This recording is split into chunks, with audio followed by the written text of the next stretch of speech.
For the meditation of the Word of God today, please turn with me to Philippians chapter 1, verse 27.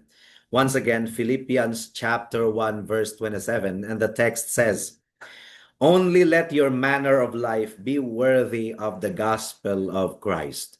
May the Lord bless the proclamation of His Word at this moment. Now, my dear brethren and friends, as we open our meditation today, or as we start the study of God's Word, I want to direct your mind and your heart to a matter of supreme and urgent importance. There is a widespread, and if I may say so, a fatal misunderstanding in the church today regarding what the Christian life actually is. Many view Christianity as nothing more than a system of moral rules, a list of do's and don'ts that a man performs in his own strength. What about the others? How do they view the Christian life? Well, they view it as a sentimental, emotional experience, a momentary mountaintop high that leaves them entirely unchanged on Monday morning. But if you will read the Bible, particularly the New Testament, you find a totally different picture, my dear brethren. The Christian life, as far as the Bible is concerned, is a life of supernatural logic.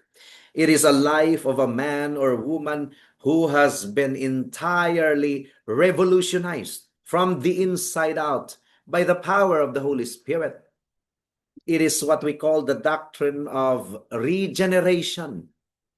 You see, the New Testament never says, try your best to live like Christ. No, you can never find that in the Bible. The New Testament says you must be born again. You must be born again, meaning to say regenerate. And because you are born again, a completely new set of spiritual laws and principles now governs your entire existence.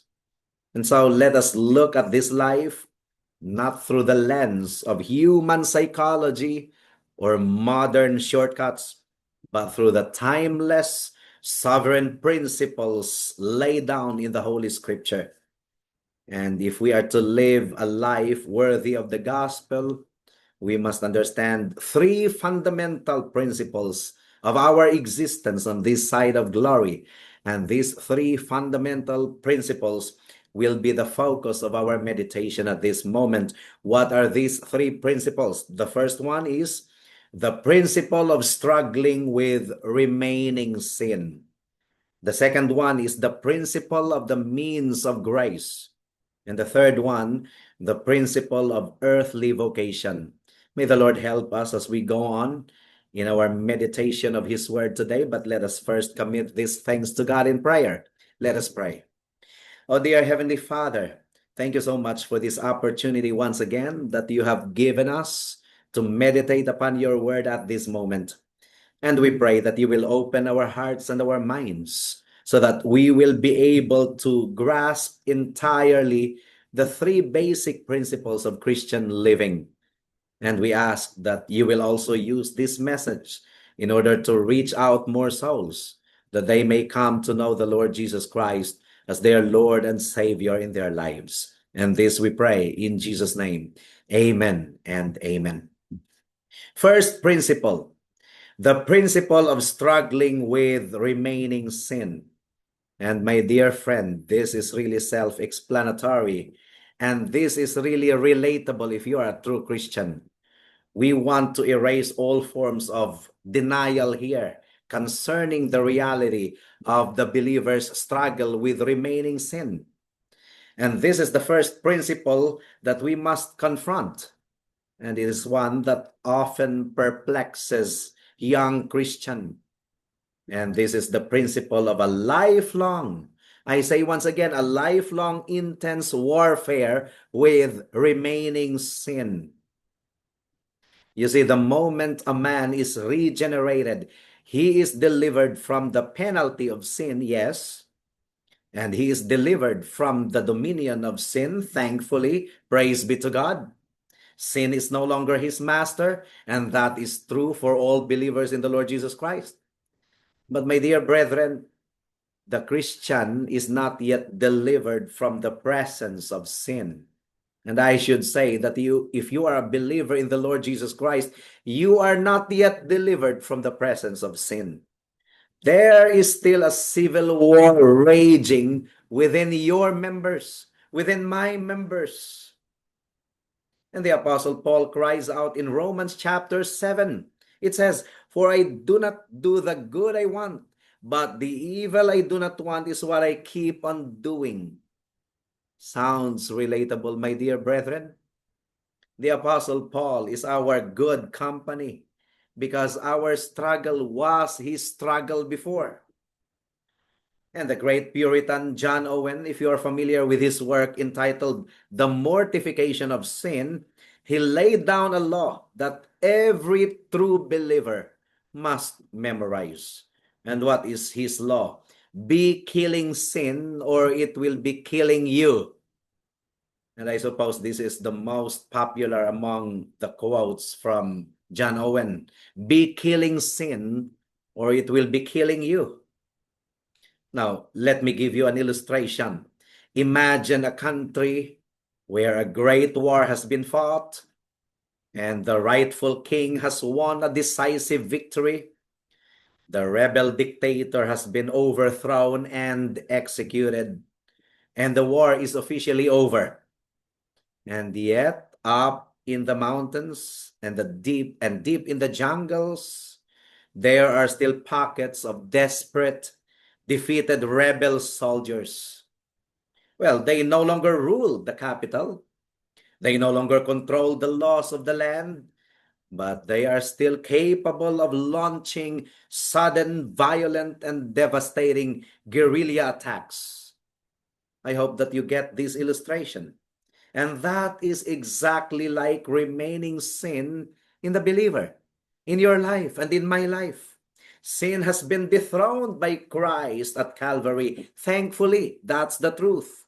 Sin no longer rules your heart and my heart, but it has retreated to the jungles of your remaining flesh. I'm talking about the remaining sin. And if you become lazy, my dear brother or sister, if you drop your guard, those defeated rebels will ambush you. The truth is, the Christian life is not a playground. It is not a playground. It is a battlefield. And that means if you do not struggle with sin, if you do not proactively fight against sin, it is not because you are perfect. It is because you are dead. If there is no struggle with sin whatsoever, it's not because you are not perfect. It's because you are dead. Because living fish swim against the current. That's an indication that the fish is living. It is only the dead fish that float effortlessly down the stream.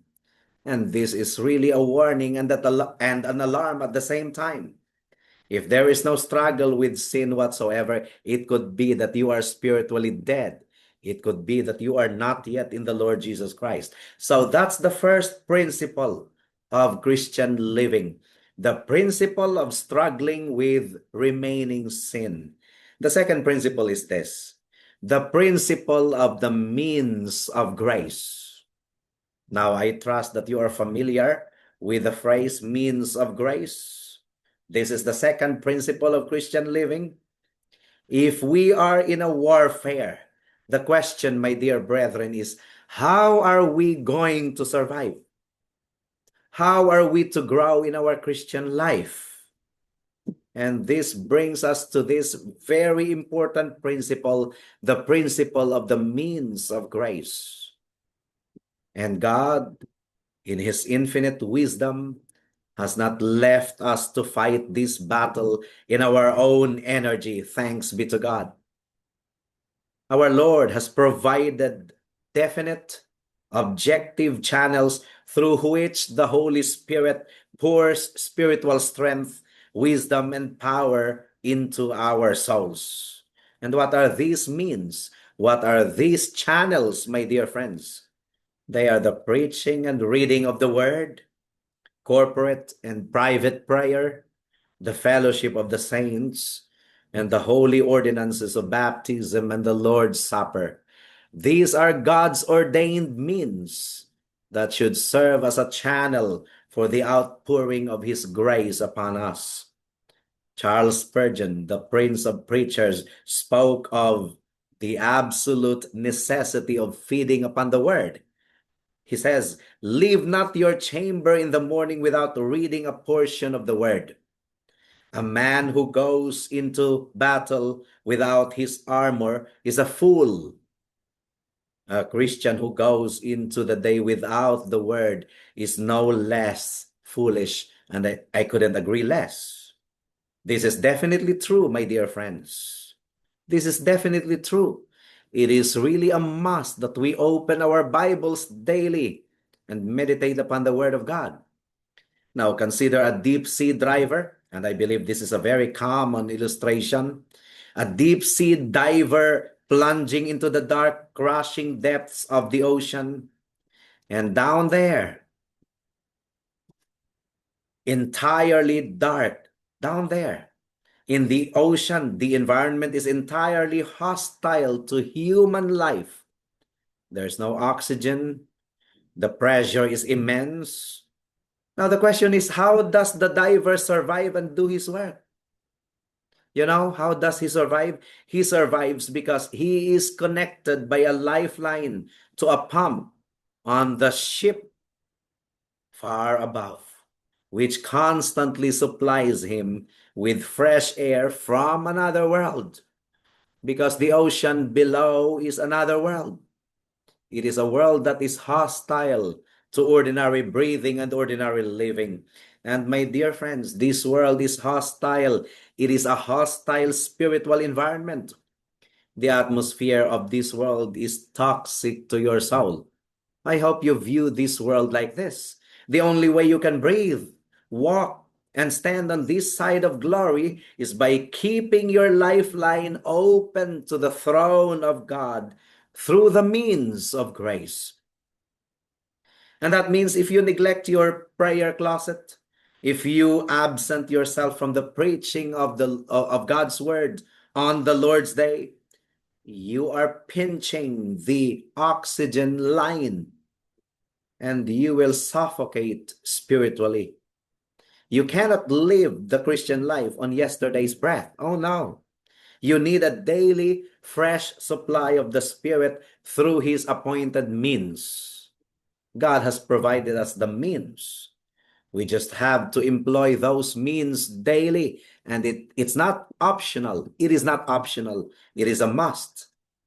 The principle of the means of grace. That's the second principle. The third principle is this: the principle of earthly vocation. Now, it is here that many well-meaning people fall into a serious error. And you will understand that if you will read Paul's epistle to the 2nd Thessalonians. Many Christians think that because the Christian belongs to a heavenly kingdom, he no longer has any business with this world. So he has the tendency to be lazy and to be idle. The uninformed Christian adopts a sort of false monastic system, wanting to withdraw from society entirely. But my dear brethren, the New Testament doctrine is the exact opposite. While we are on this side of glory, we have a profound God-given responsibility to fulfill our earthly vocations. And that means we are called to be the best husbands, the best wives, the best parents, the most diligent workers, and the most law-abiding, honorable citizens of our country. That's the principle of earthly vocation. John Calvin wrote beautifully about this. He says, "The Lord bids every one of us in all those actions of life to have an eye to this calling. Every man's mode of life, therefore, is a kind of station assigned him by the Lord." My dear brethren, we still need to work. and provide for the needs of our household. It doesn't mean to say that you are a Christian and that you are a citizen of the heavenly kingdom. It doesn't mean that you no longer have to work. No, that's laziness. Think of an ambassador sent by his home country to live in a foreign land. That ambassador doesn't belong to that foreign country. His citizenship is elsewhere. And yet, while he is there, he does not lock himself in his bedroom and ignore the locals. No, he must dress immaculately, speak with integrity, manage his household with dignity, of course, and obey the local traffic laws. And why is that so? Because the reputation of his king or president depends on how he conducts himself in that foreign land. He is a herald. He is a representative of his king or his president. And my dear brethren, if you are a believer in the Lord Jesus Christ, you are ambassadors of King Jesus. Your workplace, your school, your kitchen, your office, that is your mission station. That is your mission station. You have to provide for your family. And providing for your family is not a secular chore. It is a spiritual duty. If you will read 1 Timothy chapter 5, verse 8, it says, "But if anyone does not provide for his relatives or for his household, and especially for members of his household, he has denied the faith and is worse than an unbeliever." That's how serious it is. Providing for our family is a very serious earthly vocation. What about being a good citizen? Of course, we have to become good citizens. We have to become salt and light of the country where we are living, paying your taxes honestly and respecting authority is a direct command from God. I mean, being a good citizen is a direct command from God. If you will read Romans chapter 13. And another is we have the responsibility to do good to all men. And doing good to all men is how we display the beautiful character of our Savior. Remember, we are ambassadors of the Lord Jesus Christ. We are the salt and light of the world. We are Christ's representative here on earth. And that means we do not work merely for a paycheck. We work for the glory of God. The way you sweep a floor or write a report should make the gospel attractive to the watching world. Those are the three principles of Christian living. The principle of struggle with remaining sin or struggling with remaining sin, the principle of the means of grace, and the principle of earthly vocation. Now, how are we going to apply these principles in our Christian life? For believers, let me apply these things closely to your consciences. Imagine your warfare. Are you actively mortifying sin, or have you made peace with your secret vices? Are you cuddling pride, lust, or bitterness, pretending they are just minor flaws? My dear brother or sister, if this is your condition, repent and take up the sword today, the sword of the Word of God. And then examine your lifelines. Look at your use of the means of grace. How is your Bible reading? Is your Bible reading, is your Bible rather gathering dust because you don't pick it up to read it? Is your prayer life restricted to a few hurried sentences before you sleep? Do you think or do you treat the corporate worship of the local church as an optional hobby? My dear brother or sister, realign your priorities because you cannot grow. You cannot grow without food. And the Word of God is your food. And then examine your witness. How do you look to your unbelieving neighbors and co-workers? Are you lazy? Are you a grumbler? If you are a bad worker or a rebellious citizen, you are bringing shame upon the name of Christ. Let your daily work be an act of worship. But finally, I must speak a word of those of you who are listening to this sermon who are still outside of Jesus Christ. You have listened to these principles, and perhaps you think, well, this sounds like an incredibly difficult and exhausting way to live. And my dear friend, let me be entirely honest with you. Yes, it is indeed difficult if it is by our strength alone. To you, it is not merely difficult, it is utterly impossible. You cannot live this life because you do not have the nature required for it. You are still dead in your trespasses and sins. You are not at war with sin. You are the slave of sin. You are not connected to the means of grace. You are cut off from God. And the bad news is that you cannot patch up your old life. You do not need a new self-help program. What you need is a new heart. That's what you need.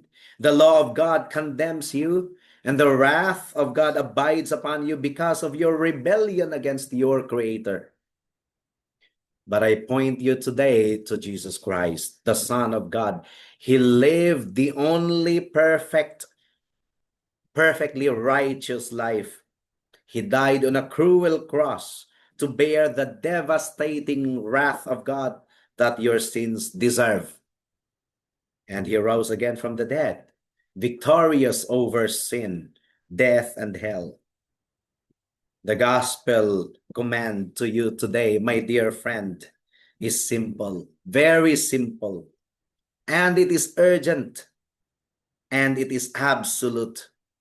What is this? Repent and believe. Turn away from your self-righteousness.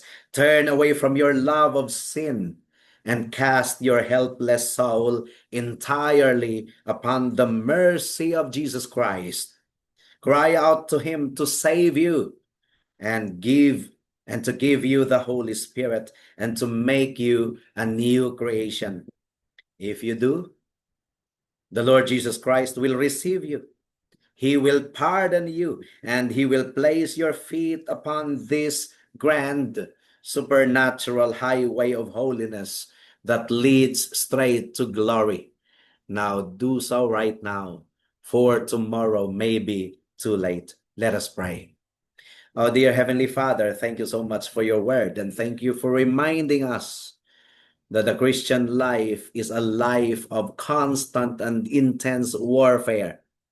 And may your people observe this principle of struggling with remaining sin. Help us to mortify the deeds of the flesh, but we cannot do it without weapons.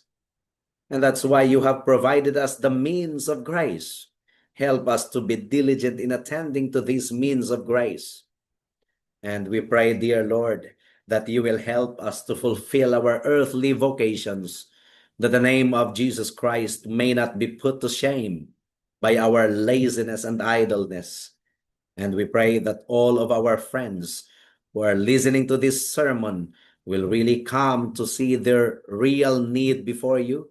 They are under your wrath and condemnation. The wrath must be eradicated. The heart must be changed. And the good news is, whoever comes to you, you will never cast out. And let it be that precious souls who are listening to this sermon will truly come to know the Lord Jesus Christ as their Lord and Savior. Thank you so much, oh God. In Jesus' name we pray. Amen and amen.